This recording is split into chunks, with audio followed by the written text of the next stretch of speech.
जोड़ों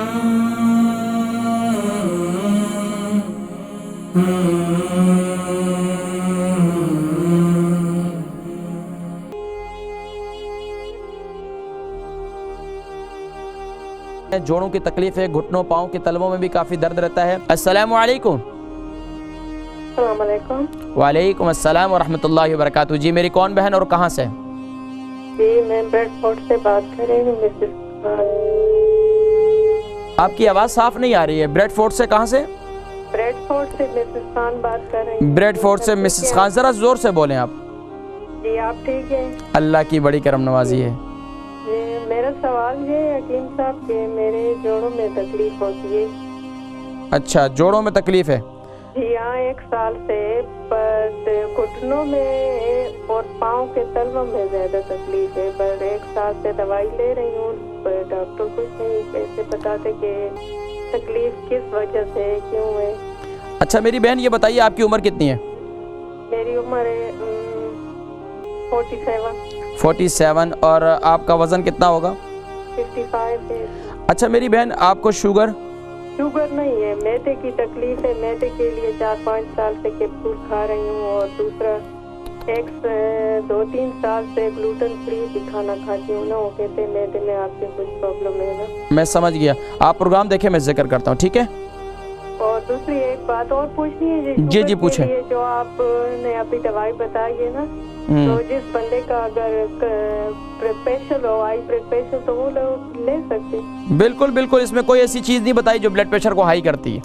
अच्छा, आप ले सकते हैं, बिल्कुल ले सकते हैं। का एक मसला है ना, उसका एंजाइटी और वो चीज़ और मैदे की तकलीफ, उसके लिए कोई दवाई बता दें। ये किसके बारे में बता रही हूँ? जिनको शुगर है?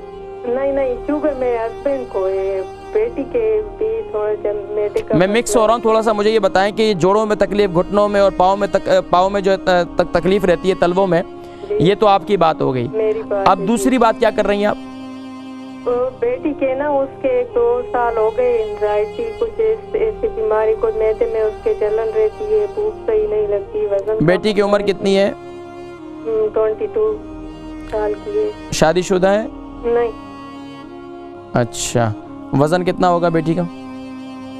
65। अच्छा, ये इसको भूख वगैरह सही नहीं लगती है? ठीक नहीं लगती। कब्ज़ की शिकायत तो नहीं है? पीला पड़ जाता है। कब्ज़ की शिकायत तो नहीं है इसको? नहीं, कब्ज़ नहीं होती। ठीक है, आप प्रोग्राम देखें, मैं जिक्र करता हूँ। अल बरका ट्रस्ट का मंशूर, आओ गम समेटें खुशियां बांटें। अल बरका वेलफेयर ट्रस्ट इंटरनेशनल ने पैदाइश की खुशी से लेकर मौत की गमी तक इंसानी जरूरियात को मद्देनजर रखते हुए यतीमों, बेवाओं, बेसहारों, जरूरतमंदों और सफेद पोशों की मदद को इबादत समझते हुए इस अजीम फरीजे को सरअंजाम दे रही है। सिंध और बलूचिस्तान में अल बरका ट्रस्ट आपकी ज़कात, अतियात और सदक़ात की बदौलत इन्हें तन्हा नहीं छोड़ता और इनकी ज़रूरियात को पूरा करने की हर मुमकिन कोशिश की जाती है।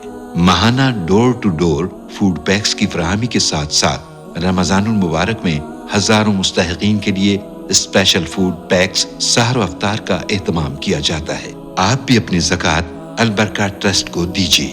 राब्ता कीजिए 01216677 खान थी, उनकी उम्र 47 है, 55 kg इनका वज़न है। जोड़ों की तकलीफ़ है, घुटनों पाँव के तलवों में भी काफ़ी दर्द रहता है, और ग्लूटेन फ्री ग़िज़ाएँ भी इस्तेमाल कर रही हैं क्योंकि मैदे की भी प्रॉब्लम है। तो इनका एक और सवाल भी है। पहले मेरी बहन, जोड़ों की तकलीफ़, घुटनों की तकलीफ़, पाँव के तलवों में दर्द रहता है। मेथी दाना आपके लिए ज़बरदस्त नुस्खा है, लेकिन आपके मैदे की भी तकलीफ़ रहती है। तो अब उसके लिए मेरी बहन आप क्या करें कि दिन में नहीं, आप वैसे पहले रात को इस्तेमाल करने का मैंने जिक्र किया था, तो आप रात को इस्तेमाल करें, इंशाल्लाह से फ़ायदा। अगर रात को फाका ना हो तो आप मेथी दाना सुबह नहार मुँह इस्तेमाल कर सकती हैं। इसके साथ साथ आप जो है ना, ज़ाहिरी बात है आपका मैदा भी कमज़ोर है, ग्लूटेन फ्री ग़िज़ाएँ भी इस्तेमाल कर रही हैं, तो आप ऐसा करें कि सुबह नहार मुँह आप जो है अपनी ग़िज़ा के अंदर ये जो कुटे हुए जो जिसको यहाँ पर ओट्स कहते हैं, तो वो ले लें, उसको पानी के अंदर पकाएं, सुबह नाश्ता आप उसी से करें। इसके साथ साथ आप जो है सुबह एक उबला हुआ, यानी जिसको अदवाल कहते हैं, यानी कि हाफ बॉयल एग जो है, वो अगर जर्दी के साथ खाएं तो वो भी अच्छा है। तो ये 2 ग़िज़ाएँ आप इस्तेमाल करें। अगर ये आपको मुफीद हो जाएं تو پھر اچھا ہے، نہیں تو پھر مجھے اگلے ویک دوبارہ بتلائیں، اس سے انشاءاللہ کافی فاقہ ہوگا۔ اس کے ساتھ ساتھ جن کو جوڑوں میں درد رہتا ہے، جن کو گھٹنوں میں درد رہتا ہے، میں نے بتلایا کہ میتھی دانے کو نہ چھوڑیں۔ اس کے ساتھ ساتھ مساج نہ چھوڑیں۔ اللہ کے نبی صلی اللہ علیہ وسلم نے، ہم اس ملک میں رہتے ہیں، ٹھنڈی کنٹری ہے، ہمیں اپنے جوڑوں کا، اپنے جسم کا مساج کرنا چاہیے۔ وہ لوگ جو گرم کنٹریوں کے اندر رہتے ہیں، یقین جانیے پہلے زمانے میں تو ہر بندہ جو ہے، بڑے بزرگ یا جوان، وہ کھیتوں پہ کام کرتے تھے، واپسی آتے تھے، اپنے جسم پر تیل لگاتے تھے، اپنے جسم پر خوب اچھی طرح مساج کرنے کے بعد ایک آدھا گھنٹہ باہر دھوپ میں بیٹھ جاتے تھے، اور اس کے بعد جو ہے آ کر غسل کیا کرتے تھے، بالکل تر و تازہ ہو جایا کرتے تھے۔ اب یہاں پر ہم اپنے جسم پر تیل تو بالکل لگاتے ہی نہیں ہے نا، تو یہاں تو سر کے بالوں پر تیل نہیں لگاتے، تو اور تو چھوڑیں۔ تو اس لیے اپنے جسم پر یہ زیتون کے تیل کا مساج کریں۔ انشاءاللہ مجھے امید ہے رات کو خاص طور پر اپنے تلووں کا، اپنے گھٹنوں پر تیل لگا کر اس کا تھوڑا سا مساج کریں، انشاءاللہ اس سے کافی فاقہ ہوگا۔ اور آپ کی بیٹی ہے 22 سال کی، اور بیٹی کو ایگزائٹی ہوتی ہے، اس کو بھوک بھی نہیں لگتی، تو میری بہن ایگزائٹی ہونا، میں نے پچھلی دفعہ پروگرام اس پر پورا میں نے ذکر کیا تھا کہ جن کو بھی ایگزائٹی ہوتی ہے تو ان کو خاص طور پر رات کو سوتے وقت جو ہے، ایک تو اپنے سینے پر عمر لکھ لینا چاہیے، عمر یا پھر محمد لکھ لیں، دونوں میں سے جو بھی، محمد اور عمر دونوں لکھ لیں، بہت اچھا ہے۔